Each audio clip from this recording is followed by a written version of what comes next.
क्या आपने कभी सोचा है कि एक विवाहित महिला के जीवन में क्या रहस्य छिपे होते हैं? यह एक रहस्य है जो अपने अनूठे तरीके से सामने आता है। जैसे जैसे हम जीवन की गहराई में उतरते हैं, हम एक ऐसे जीवन की जटिलताओं में उलझते चले जाते हैं जो साधारण तो लगता पर सामान्य नहीं होता। एक ऐसा जीवन जिसे बहुत से लोग जीते हैं लेकिन कुछ ही लोग समझते हैं। आज हम ऐसी ही एक कहानी की चर्चा करने जा रहे हैं। यह एक ऐसी महिला की कहानी है जो 50 वर्ष की आयु तक पहुंचने के बाद आदर्श से बिल्कुल अलग जीवन जी रही है। ये कहानी उस अनूठे दर्द का प्रतीक है जिसे हमारी पारिवारिक प्रणाली अक्सर छुपाती है। एक ऐसा दर्द जिसके बारे में शायद ही कभी बात की जाती है, मगर गहराई से महसूस किया जाता है। इस महिला का जीवन उस सदियों पुरानी कहावत का प्रमाण है कि हर चमकती चीज सोना नहीं होती। सही तौर पर उसका जीवन परिपूर्ण, पारिवारिक आनंद और घरेलू सौहार्द से भरा हुआ लगता है। यह ऐसी कहानी है जो जितनी पुरानी है उतनी ही प्रासंगिक है। याद रहे कि हर कहानी के कई पहलू होते हैं, जिनमें से प्रत्येक एक दूसरे जितना ही महत्वपूर्ण है। और इस कहानी में हम एक ऐसे पहलू को उजागर करने जा रहे हैं जिसे अक्सर छिपा कर रखा जाता है, एक ऐसा पहलू जिसे प्रकाश में लाने की कोशिश है। तो आइए इस महिला की जिंदगी के नजरिए से आज की भागदौड़ भरी जिंदगी की समस्याओं पर एक नजर डालते हैं। एक ऐसी महिला की अनसुनी कहानी को प्रस्तुत कर रहे हैं जिसने लगातार गतिशील रहने वाले समाज में रहने के बावजूद एक ऐसा रास्ता चुना है जो विशिष्ट रूप से उसका अपना है। मैं 46 वर्षीय महिला हूँ और मेरे 3 बच्चे हैं। अपने तीसरे बच्चे के बाद मैंने अपने पति के साथ अपने संबंधों में रुचि खो दी और पूजा पाठ में अधिक समय बिताने लगी। ऐसा नहीं है कि मैंने उससे प्यार करना बंद कर दिया या हमारा रिश्ता गुमनाम हो गया। इसके विपरीत हम अब भी वही जोड़े हैं जो हमेशा थे, परंतु जो प्रेम की चिंगारी हम में पहले थी उसकी लव धीरे धीरे कम पड़ती गई और यह प्रक्रिया इतनी धीमी थी कि पता ही नहीं चला। धीरे धीरे मैं आध्यात्मिक होती गई और अनुष्ठान प्रार्थनाओं में सांत्वना खोजने लगी और समय के साथ पूजा पाठ, धर्मग्रंथ पढ़ना, ध्यान करना मेरे जीवन का अभिन्न हिस्सा बन गया। मुझे पूजा पाठ में बहुत शांति मिलने लगी थी। मैंने अपने पति से मेरे साथ शामिल होने, प्रार्थनाओं में अधिक समय बिताने, तीर्थ स्थलों की यात्रा करने का आग्रह करना शुरू कर दिया। मैंने उनसे कहा कि हमारे बच्चे बड़े हो रहे हैं, अब समय आ गया है कि हम अपने आध्यात्मिक विकास पर ध्यान केंद्रित करें। अपने जीवन के अंत की ओर यात्रा के लिए खुद को तैयार करें, त्याग का जीवन अपनाएं। लेकिन मेरे पति इस परिवर्तन से बहुत खुश नहीं थे। उन्होंने आध्यात्मिकता की ओर मेरे अचानक झुकाव, सांसारिक सुखों से खुद को दूर करने की मेरी इच्छा को नहीं समझा। वह मेरे बदले व्यवहार से परेशान रहने लगे। आज हमारी बातचीत, जो कभी हंसी और खुशी के सपनों से भरी होती थी, अब असहमति और तर्क वितर्क के इर्द गिर्द घूमती है। हम फिर भी घर चलाने में कामयाब रहे।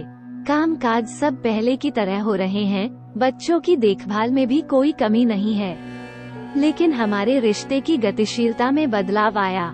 मेरे पति मुझसे नाराज रहने लगे। वो हर बात पर मुझसे चिढ़ जाते हैं। मैं भी जवाब देने लगी और हमारा घर, जो कभी प्यार और गर्मजोशी से भरा हुआ था, वहाँ अक्सर झड़पें होने लगे। हमारे बीच की दूरियों को जितना कम करने की कोशिश करते हैं वो उतनी ही बढ़ती जा रही है। मैं देख सकती थी कि मेरे बदले हुए व्यवहार का उस पर असर हो रहा था, लेकिन मैं अपनी आध्यात्मिक यात्रा में इतना तल्लीन थी कि इस पर कभी ध्यान ही नहीं दिया। मेरे पति मेरे बदले हुए व्यवहार से नाराज होने लगे और हमारे बीच अक्सर बहस होने लगी और हमारे बीच लगातार झगड़े होने लगे। यह एक क्रमिक बदलाव था, मगर हम दोनों अपना रास्ता छोड़ना नहीं चाहते थे। नतीजा ये हुआ कि एक खुशमिजाज आदमी एक खोल में छिपने लगा। उसकी अभिव्यक्ति उसकी उदासीनता में बदल गई। हंसी मजाक जो कभी हमारे घर के कोनों में गूंजती थी, फीकी पड़ने लगी। उसकी जगह एक खामोशी ने ले ली जो हवा में छा गई। ऐसा लगता था मानो वो अपने आसपास की दुनिया से दूरी बना रहे हो। वो अधिक समय अकेले बिताने लगे। उनका ध्यान कई किताबों के पन्नों और उनके हेडफोन से निकलने वाली धुनों के बीच बट गया। उनके खाली दिन अब एकांत और आत्मनिरीक्षण से भरे हुए थे। वो अपनी ही दुनिया में तल्लीन थे। ऐसा लगता जैसे उन्हें अकेलेपन से प्यार हो गया है और अकेले वक्त बिताना पसंद हो। कला और झड़पों की जगह धीरे धीरे दम्भोटू खामोशी ने ले ली। बातचीत का हर प्रयास बहस में तब्दील होता दिख रहा था, जिससे एक खाई पैदा हो रही थी जो हर गुजरते दिन के साथ चौड़ी होती जा रही थी। स्नेहपूर्ण आदान प्रदान और मजाक जो एक समय हमारे रिश्ते की पहचान थे, अब याद बनकर रह गए थे। जैसे जैसे दिन हफ्तों में और हफ्ते महीनों में बदलते गए, मैंने उन्हें करीब से देखा। उनकी जीवंत आंखें अब दूर की ओर देखने लगी थीं। उनके विचार ऐसे रसातल में खोए हुए लग रहे थे जहां तक मैं नहीं पहुंच सकती थी। उनकी बातचीत न्यूनतम हो गई, उनके शब्द नपे तुले और उनकी हंसी कम हो गई। इस परिवर्तन के बीच मैंने स्वयं को भी बहता हुआ पाया। मुझे अपने बच्चों में सांत्वना मिली। मैं अपना समय और ऊर्जा उनके पालन पोषण में लगा रही थी। मैंने उन पर ध्यान देने के बजाय घर के काम काज पर पूरा ध्यान केंद्रित कर दिया। यह एक सचेत निर्णय था, शायद खुद को बढ़ती नाराजगी और भावनात्मक उथल पुथल से बचाने की कोशिश थी। मैंने खुद को अपने बच्चों के पालन पोषण तक ही सीमित रखा और उन पर कम ध्यान दिया।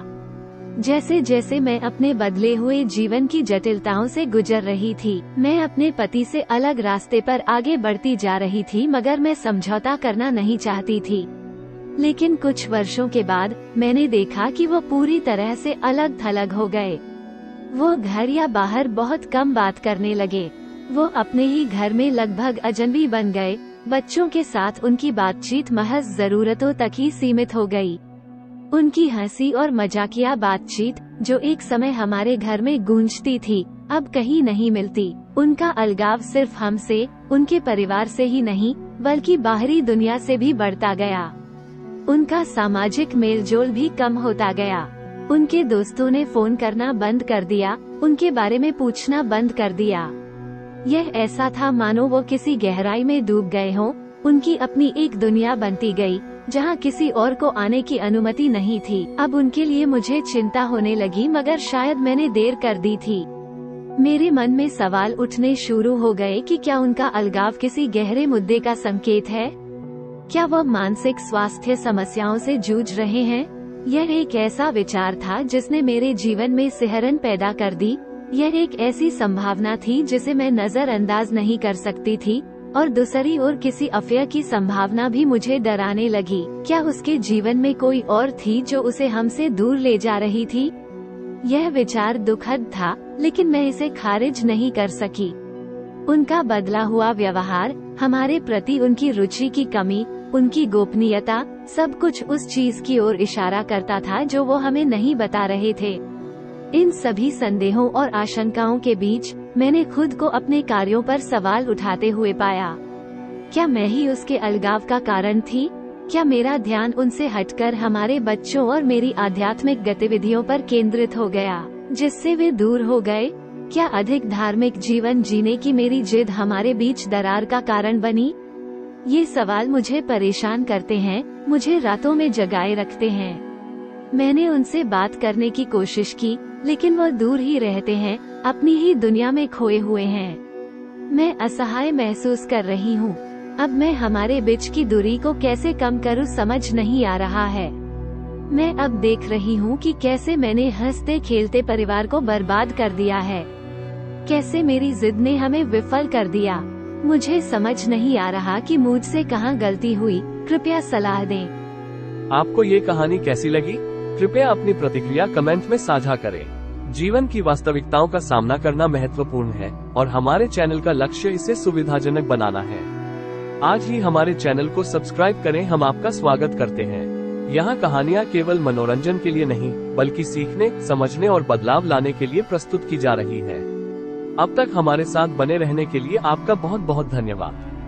यदि आपको लगता है कि आपकी कहानी किसी का जीवन बदल सकती है या समाज में जागरूकता पैदा कर सकती है, तो कृपया इसे ईमेल के माध्यम से हम तक पहुंचाएं।